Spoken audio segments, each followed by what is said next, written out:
Welcome to the quietest ones in the room with your host, Trey. I gotta say it.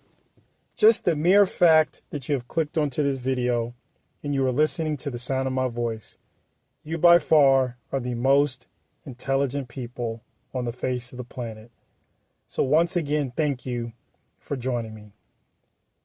We are in a dilemma right now. It seems as if we are preparing for what I call the AI takeover and the displacement of the human worker.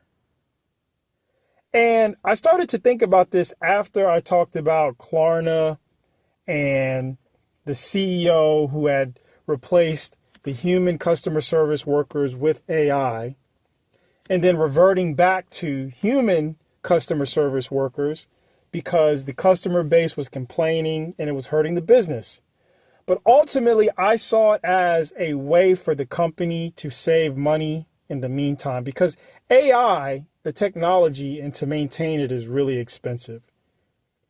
So after talking about that, it's been days now, and some more information has come out about different CEOs talking about AI and the transformation from the human workforce into AI. And some CEOs have put the cart before the horse. There's a CEO of a company called Duolingo, and they made recent comments that they had to walk back regarding AI replacing employees. It was about a week ago, after declaring that AI would eventually replace contract workers at the language learning company, that the CEO walked it back because he received backlash. And it made me think about when I used to work in corporate America, how many of us wanted to work from home. As employees, we felt like the technology was already there, so why do we really have to come into this office every day? It was not until the pandemic that many companies transitioned to work from home, working remote. But the technology was already in place. Companies just leveraged the technology and found a way to cut costs. They had these offices and they had to pay the leases, and it's pretty expensive to pay for that along with the utilities. So companies said to themselves, what can we do during this pandemic to keep business operational and work lean and stay profitable? And it was remote work. But there was teeter-tottering back and forth between CEOs outwardly talking about if they wanted remote work or not.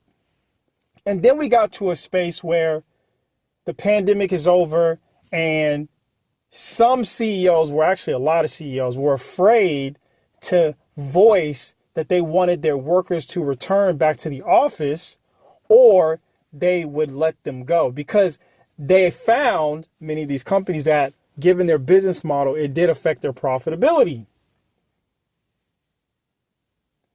So what I learned from that is much of what I see in this AI discussion now. And before I get into what that is, I'll say, as an example, if you're listening, do you recall when Elon Musk, as a CEO of a Fortune 500 company, started proclaiming that he wanted his employees to come back to work or they would be let go? How many CEOs came out after that who were quiet before? And that's what we're seeing with this AI discussion in replacing human workers. Ultimately, nobody wants to be replaced by this technology, because you have bills, you have a mortgage, you have a car payment, you have your kids about to go to college, you have daycare costs, you have so much going on in life. You don't want to be replaced by AI. And now we're getting into a game of cat and mouse, and who's going to say it the loudest and who's going to really stand on their workforce being replaced by this technology. So with this CEO at Duolingo, I want to read his LinkedIn post. He said, "To be clear, I do not see AI as replacing what our employees do. We are in fact continuing to hire at the same speed as before," he wrote. "I see it as a tool to accelerate what we do at the same or better level of quality.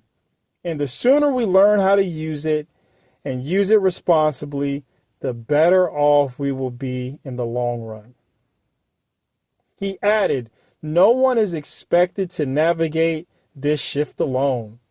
We're developing workshops and advisory councils and carrying out dedicated experimentation time to help all our teams learn and adapt." That's like when you have your job and you're literally training your replacement. That's how I read that message. And so what we're moving towards is very clear.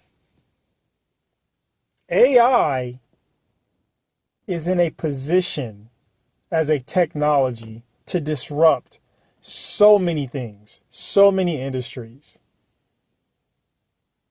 Anything that's question and answer, data, input, it's over as we move forward.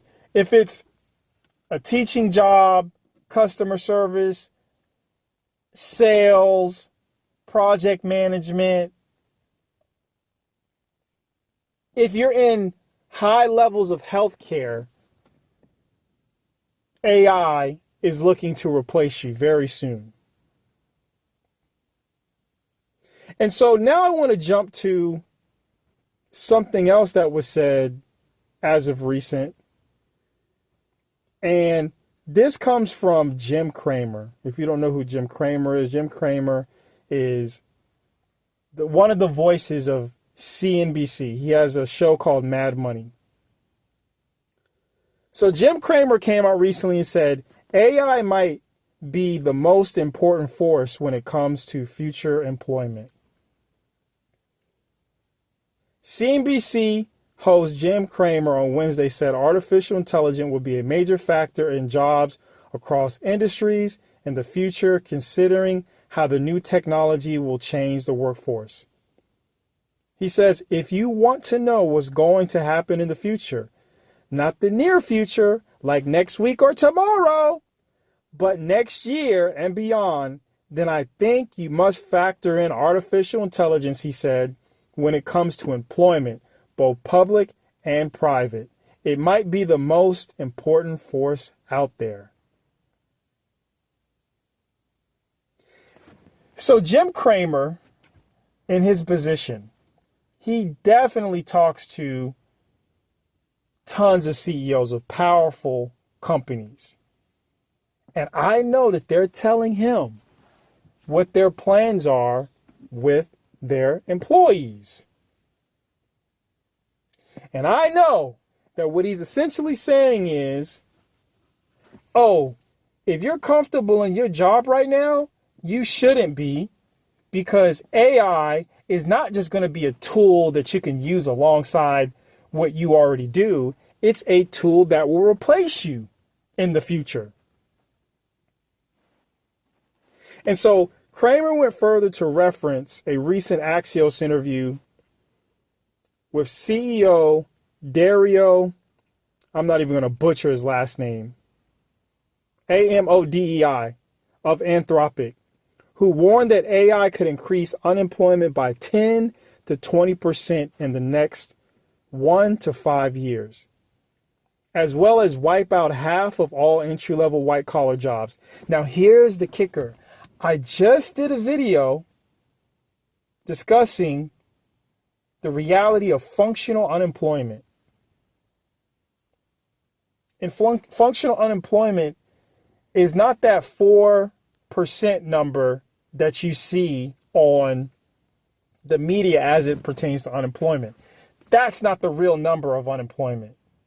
Functional employment takes into account those who have part-time jobs but may want full-time, those who have been unable to find jobs for so long that they've actually just given up on looking for a job, and so on. And that functional unemployment rate is at 25%. So if you tag on this extra 10 to 20% of AI taking over jobs and increasing unemployment, you're looking at almost 50% in job losses. And so, just like Jim Cramer said, he's not a doomsayer. And I'm not trying to be a doomsayer either.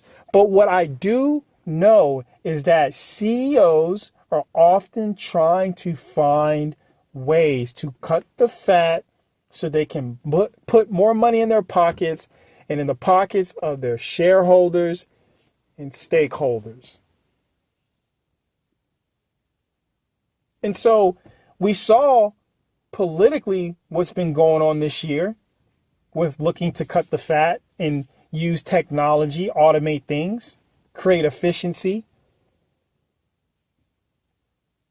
The companies want to do the same thing in all industries. See, I've worked in the space of human capital with helping companies staff, whether it's direct or contract hire. And I know what pains them. What pains them is the cost of productivity. And when you try to fight to get more money for those who contribute to the productivity, these companies don't like it. They want to find ways to reduce that cost. And see, as AI becomes more affordable, it's going to fit the need for so many jobs.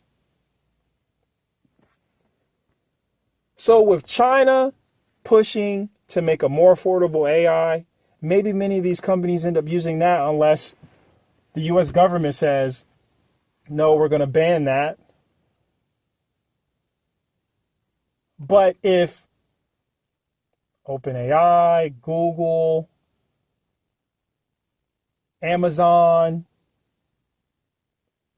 if these companies, Microsoft, Facebook, if these companies find Tesla, these companies find that they can make it more affordable for these business owners, it's a win-win for them. And they will gladly hand you a severance package for you to exit that door and replace you at a cheaper cost.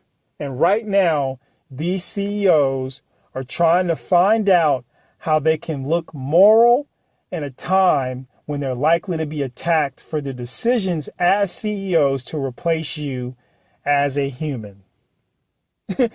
They're looking for ways to come out looking as if, oh, I really didn't want this to happen. I was actually on your side. That's what the CEO of Duolingo is doing. That's what they're doing at Klarna. And so many more companies are going to play this game of trying to convince you that we really don't want to replace you. But they do, and they are. If you're listening, I don't know how much you use AI. I use it every single day. And it's incredible how I'm able to use it and what I can get done with it. And so, if I can do so much with it and I'm not spending millions of dollars or have access to the greatest minds to think about how to use it. So once those floodgates open up, there's no way to bottle that back in. And this is why people discuss things like universal basic income. Everybody gets paid even if they're not able to work. And as I mentioned as well recently, I can't tell you how many countless professionals I see on LinkedIn begging for jobs. Begging for jobs. Hoping that someone lets them into an organization so they can feed themselves and feed their family if they have one.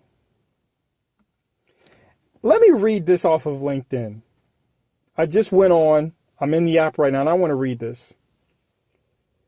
Somebody said, "Dear hiring gods, job hunting these days feels like trying to solve a Rubik's Cube, blindfolded while on a roller coaster. That's on fire. Let's talk about it." And they go on. But I just wanted to read that first part. They say, "Dear hiring gods, we are about to shift to a point of which you can already feel it. And obviously with the functional unemployment rate increasing, it's a reality that many people are unemployed in a meaningful way. It's apparent that as we move forward and AI begins to advance and replace, that many people are going to look at those who can provide opportunities as lords. Like if you go back in time to monarchies, like your lords and it's going to look crazy. And I can't even imagine the things that people are going to be willing to do to get into the door of some of these companies for the amounts I could imagine that they're going to pay the small amounts of individuals who will be working. And I say all that to say, I'm not a doomsayer. I think that, yes, this is one reality of what can happen, but there are other possibilities. There's the possibility that new industries are created and there's more meaningful work to do and people train and get into different things. There's a possibility that none of this happens, that AI is not what people think it's going to be. It flops in the way that people think it's going to replace.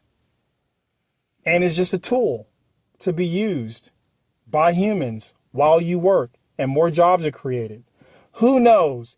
But stay informed. I definitely say use the tools, learn as much as you can. But anyhow, please share your thoughts in the comment section. I'm curious how you feel about about what's going on.